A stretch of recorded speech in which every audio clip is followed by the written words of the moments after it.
Avon news में आप सभी दर्शकों का स्वागत है। मैं आपके साथ इलियास बड़ेघर। किसानों की आत्महत्या रोकने में सरकार हुई है नाकाम, अरविंद कुलकर्णी का आरोप।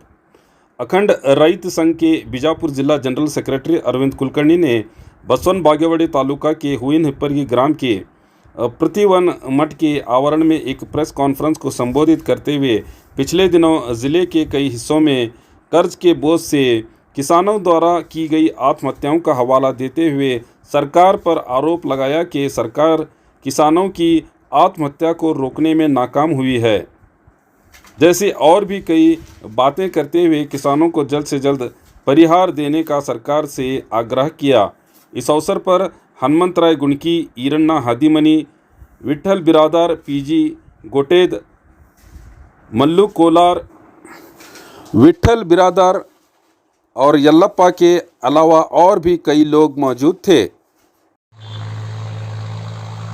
राज्य ಮತ್ತು ಕೇಂದ್ರ ಸರ್ಕಾರ ನಿರಂತರವಾಗಿ ರೈತರ ಒಂದು ವಿರೋಧಿ ನೀತಿಯನ್ನು ಅನುಸರಿಸುತ್ತಿರುವ ಕಾರಣ ನಿರಂತರವಾಗಿ ರೈತರ ಆತ್ಮಹತ್ಯೆಗಳು ನಡೀತಾನೆ ಇದ್ದಾವೆ. ರೈತರ ಆತ್ಮಹತ್ಯೆಯನ್ನು ನಿಲ್ಲಿಸಲಿಕ್ಕೆ ಯಾವ ಸರ್ಕಾರಗಳು ಕೂಡ ಒಂದು ದಿಟ್ಟ ಕ್ರಮವನ್ನು ಕೈಗೊಳ್ತಾ ಇಲ್ಲ.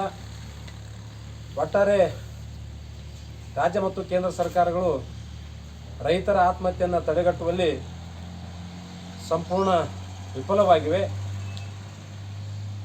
ರೈತರು ಕೇವಲ ತಮ್ಮ ಕುಟುಂಬಿನ ಒಂದು ಬದುಕಿಗಾಗಿ ಮಾತ್ರ ಕೃಷಿಯನ್ನು ಮಾಡ್ತಾ ಇಲ್ಲ, ಇಡೀ ದೇಶದ ಕೋಟ್ಯಾಂತರ ಜನರಿಗೆ ಆಹಾರ ಉತ್ಪಾದನೆಯನ್ನು ಮಾಡಿ ಅವರಿಗೆ ಬದುಕಿಸುವ ಸಲುವಾಗಿ ಇವತ್ತು ಕೃಷಿಯನ್ನು ಮಾಡ್ತಾ ಇದ್ದಾರೆ. ಆದರೆ ಇಂಥ ಒಂದು ಪರಿಸ್ಥಿತಿಯಲ್ಲಿ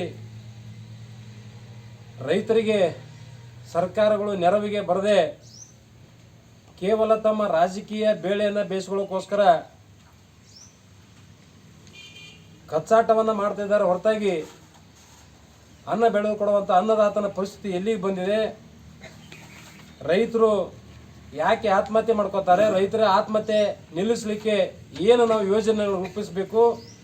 ಆತ್ಮಹತ್ಯೆಯ ಕಾರಣವನ್ನು ಕೂಡ ಇವರು ಕಂಡುಹಿಡಲಿಕ್ಕೆ ತಯಾರಿಲ್ಲ. ಕಾನೂನನ್ನು ಹೊರತೆಗೆದಿದ್ದಾರೆ. ಕರ್ನಾಟಕ ಸಹಕಾರಿ ಕಾನೂನು ಅಧಿನಿಯಮ 36 ಭಾರತೀಯ ದಂಡ ಸಂಹಿತೆ ಕಲಂ 60-61 ಪ್ರಕಾರ ರೈತರ ಚರ ಹಾಗೂ ಸ್ಥಿರ ಆಸ್ತಿಗಳನ್ನು ಯಾವುದೇ ಕಾರಣಕ್ಕೂ ಜಪ್ತಿ ಮಾಡ್ತಕ್ಕದ್ದಲ್ಲ ತಿಳ್ಕೊಂಡು ಕಾನೂನು ಕೂಡ ಇದೆ. ಇಂಥದ್ರಲ್ಲಿ ಇವತ್ತು ಇವ್ರು ನೋಟಿಸ್ ಕೊಡ್ತಾರಂದ್ರೆ ಸಂಪೂರ್ಣ ಕಾನೂನು ಬಾಹಿರದ. ಯಾವ ರೈತರು ತೊಗೊಂಡಂಥ ಸಾಲ ಮುಣಿಸ್ಬೇಕನ್ನೋ ವಿಚಾರ ಯಾವ ರೈತರಿಗೆ ಇರೋಂಗಿಲ್ಲ. ತೊಗೊಂಡಿರ್ತಾರ ಮುಟ್ಟಿಸ್ಬೇಕಂತ ವಿಚಾರ ಇರ್ತದೆ. ಆದರೆ ಇವತ್ತು ಮಳೆನೇ ಆಗದೆ ಇದ್ದರೆ ಬೆಳೆ ಬರೋದಿಲ್ಲ, ಬೆಳೆ ಬರಲಿಲ್ಲ ಅಂತ ದುಡ್ಡು ಬರೋಂಗಿಲ್ಲ. ಮತ್ತು ಯಾವ ರೀತಿ ಸಾಲ ತೀರಿಸ್ಬೇಕು ರೈತವ? ಇಂಥ ಪರಿಸ್ಥಿತಿ ಇವ್ರು ನೋಟಿಸ್ ಕೊಟ್ಟರೆ ರೈತರು ಆತ್ಮಗೌರವಕ್ಕೆ ಹೆದರಿ ನಾ ಏನು ಮಾಡಿದ್ರು ಕೂಡ ವ್ಯರ್ಥ ಆಯ್ತಲ್ಲಪ್ಪ, ಸಮಾಜದನ್ನ ತಲೆ ತಗ್ಗಿಸ್ಕೊಂಡು ಅಡ್ಡಾಡಬೇಕಾಗ್ತದೆ, ಹೆಂಗೆ ತಲೆ ಎತ್ತಬೇಕಂತಕ್ಕಂಥ ವಿಚಾರದಿಂದ ಮನನೊಂದು ಇವತ್ತು ಆತ್ಮಹತ್ಯೆ ಮಾಡ್ಕೊಂಡಿದ್ದಾರೆ.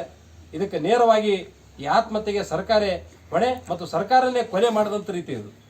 ಅದಕ್ಕಾಗಿ ಸರ್ಕಾರ ಕೂಡಲೇ ಈಗ ಪರಿಹಾರ ಕೊಡಬೇಕು.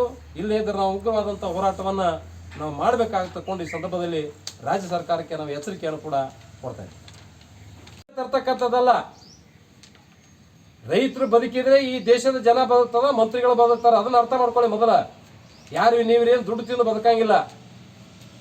ಆತ್ಮಹತ್ಯೆ ನಿಲ್ಲಿಸುವಂಥದ್ದು ಯೋಜನೆಗಳನ್ನು ಜಾರಿಗೆ ತರುವಂಥದ್ದು ಆಗ್ಬೇಕಲ್ಲ.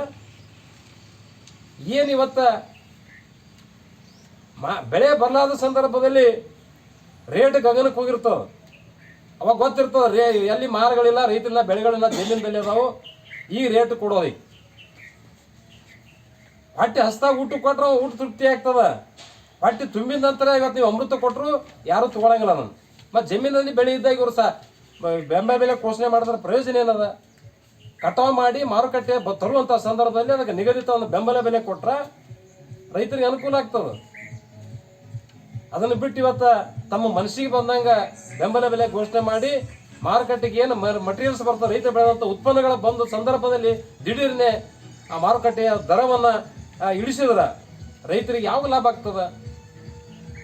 ಇವತ್ತು ಜಮೀನಲ್ಲಿ ಬಿತ್ತನೆ ಕಾರ್ಯ ಅಂದ್ರೆ ಜಮೀನು ಹದ ಮಾಡುವಂಥ ಸಂದರ್ಭದಲ್ಲಿ ಹಿಡ್ಕೊಂಡು ಬಿತ್ತನೆ ಕಾರ್ಯ, ಅದಕ್ಕೆ ಔಷಧಿ, ಆಳ ಗೋಳ ಮತ್ತು ಕೊನೆ ಹಂತದಲ್ಲಿ ಹಾರ್ವೆಸ್ಟಿಂಗ್ ಅಂದರೆ ರಾಶಿ ಮಾಡಿ ಮಾರುಕಟ್ಟೆಗೆ ಸಾಗಿಸುವವರೆಗೂ ಕೂಡ ಎಷ್ಟು ಖರ್ಚು ವೆಚ್ಚಗಳು ಬರ್ತದನ್ನ ಗಣನೆಗೆ ತೆಗೆದುಕೊಂಡು ಬೆಂಬಲ ಬೆಲೆಯನ್ನು ಫಿಕ್ಸ್ ಮಾಡಬೇಕಂತ.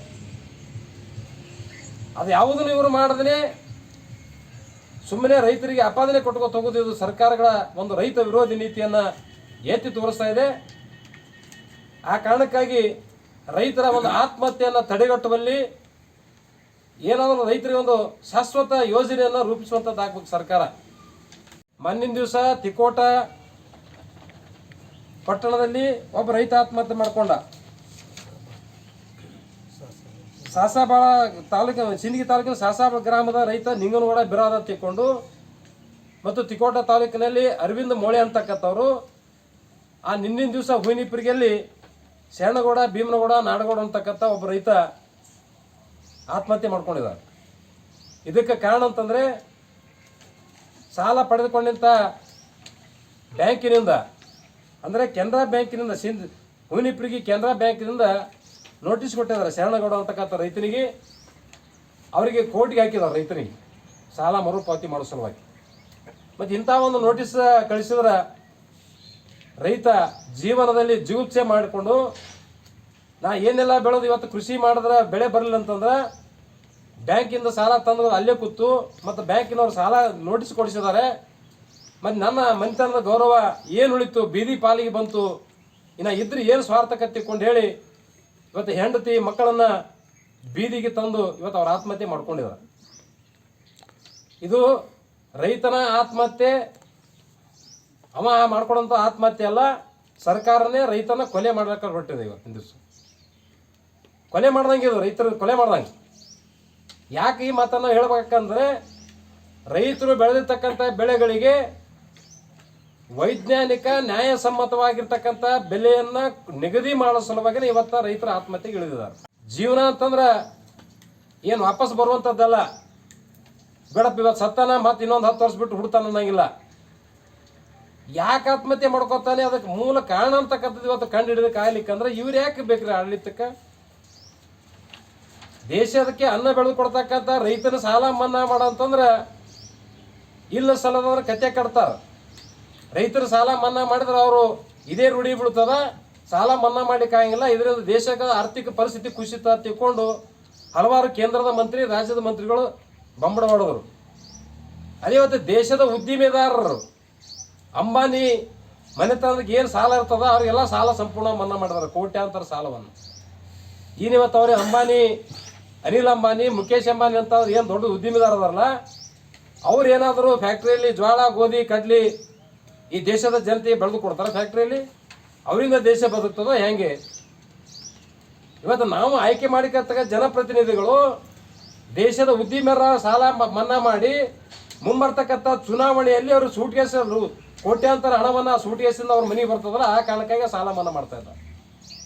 ಯಾಕೆ ರೈತರಿಂದ ಚುನಾವಣೆಗೆ ಇವ್ರು ರೊಕ್ಕ ಕೊಡೋಕ್ಕಾಗಿಲ್ಲ, ಅವರಿಗೆ ಸಾಲ ಆಗಿರ್ತದೆ, ಅವರೆಲ್ಲಿ ಕೊಡಕ್ಕೆ ಹೋಗ್ತಾರೆ. ಆ ಉದ್ಯಮಿದಾರರಿಂದ ಅವ್ರಿಗೆ ಚುನಾವಣೆ ಸಂದರ್ಭದಲ್ಲಿ ಅನುಕೂಲ ಆಗ್ತದ, ಸೂಟ್ಕೇಸಲ್ಲಿ ದುಡ್ಡು ಕೊಡ್ತಾರೆ, ಮತ್ತು ದುಡ್ಡು ಜನಕ್ಕೆ ದುಡ್ಡು ಹಂಚಲಿಕ್ಕೆ. ಆ ಕಾರಣಕ್ಕೆ ಅವ್ರು ಸಾಲ ಮನ್ನಾ ಮಾಡಕತ್ತಾರೆ. ಅವರು ಸಾಲ ಮನ್ನಾ ಮಾಡೋದು ದೇಶಕ್ಕೆ ಹಿತ ಇಲ್ಲ. ನಿಜವಾಗಿ ಈ ದೇಶವನ್ನು ಆಳ್ತಕ್ಕಂಥವ್ರು ರೈತರಿಂದ ಬದುಕ್ತಿದ್ರೆ, ರೈತರ ಅನ್ನ ಊಟ ಮಾಡಿ ಇವರು ಬದುಕ್ತಿದ್ರು ಅಂದ್ರೆ ರೈತರ ಸಾಲ ಮನ್ನಾ ಮಾಡಬೇಕು. ಯಾವುದೇ ಉಂಟು ನೆಪ ಹೇಳೋಂಗಿಲ್ಲ, ರೈತರ ಮೇಲೆ ಆಪಾದನೆ ಕೊಡುವಂಗಿಲ್ಲ. ಹಿಂದೆಲ್ಲ ಸಾಕಷ್ಟು ಹೇಳಿದ್ರು ಮಂತ್ರಿಗಳು, ರೈತರು ನಿಜವಾಗಿ ಕೃಷಿಯಿಂದ ಸಾಲ ಮಾಡಿ ಆತ್ಮಹತ್ಯೆ ಮಾಡ್ಕೋತಾ ಇಲ್ಲ, ಸರಾಯಿ ಕುಡಿದು ಇಸ್ಪೇಟ್ ಆಟ ಆಡಿ ಇನ್ನಿತರ ಚಟಾದಿಗಳು ಅಂಟುಕೊಂಡು ಸಾಲ ಮಾಡಿ ಇವರು ಆತ್ಮಹತ್ಯೆ ಮಾಡ್ಕೋತಾರೆ. ಅವ್ರ ಆತ್ಮಹತ್ಯೆಗೂ ಮತ್ತು ಸರ್ಕಾರಕ್ಕೂ ಸಾಲಕ್ಕೂ ಸಂಬಂಧ ಇಲ್ಲ ಅಂತಕ್ಕಂಥ ರೀತಿಯಲ್ಲಿ ರೈತರನ್ನ ಕೀಳು ಮಟ್ಟದಲ್ಲಿ ನೋಡುವಂಥದ್ದು ಇವತ್ತು ನಾವು ಆಯ್ಕೆ ಮಾಡಿರ್ತಕ್ಕಂಥ ಜನಪ್ರತಿನಿಧಿ ಸರ್ಕಾರ ಈ ರೀತಿ ರೈತರ ಆತ್ಮಹತ್ಯೆಯನ್ನು ಕೀಳು ಮಟ್ಟದಲ್ಲಿ ಇವತ್ತು ಬಿಂಬಿಸ್ತಾ ಇದ್ದಾರೆ. Toppers Coaching Academy Vijaypur. Regular summer vacation classes for 5th, 8th, 9th and 10th classes. For state and CBSE syllabus. Basic foundation courses for 1 to 4th and 6 to 7th classes. Admissions are open for Kannada, English and Urdu medium students. And for all types of competitive exams and preparation for the Sainik, Kittur, Navodaya and RMS. Special concession for auto drivers' children. Please contact 9880846615 and 9916846615. Address Vajra Hanuman Nagar, Sai Park Road, Vijaypur और हकीम चौक, विजयपुर। तो और खबरों के लिए देखते रहिए A1 news channel, the face of trust.